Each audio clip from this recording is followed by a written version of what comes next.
Hello everyone, welcome to Selenium. Today we will see WebDriver lifecycle.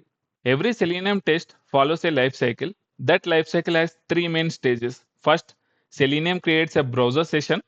This happens when we create a WebDriver object like Chrome driver.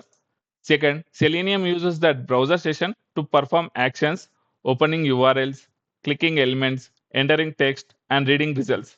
Third, Selenium closes the session when the test is finished. This lifecycle is very important. If you don't close the browser properly, sessions remain open and consume memory, CPU, and system resources. In real automation frameworks, managing WebDriver lifecycle correctly is critical for stability, performance, and parallel execution. So today we can see the code explanation which is written here. When this line creates the actual Chrome driver, a new browser session starts. Selenium uses this driver session to open the Cogmento.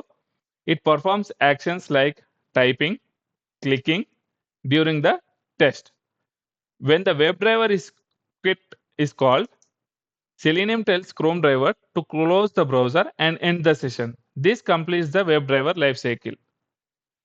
We can see the demo also. If you see, a new session is created through the console app. A new browser is launched. Once browser is launched, we can see it will click on login.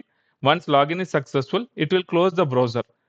It will request for a login is it will display login is successful. Can you please close the console app?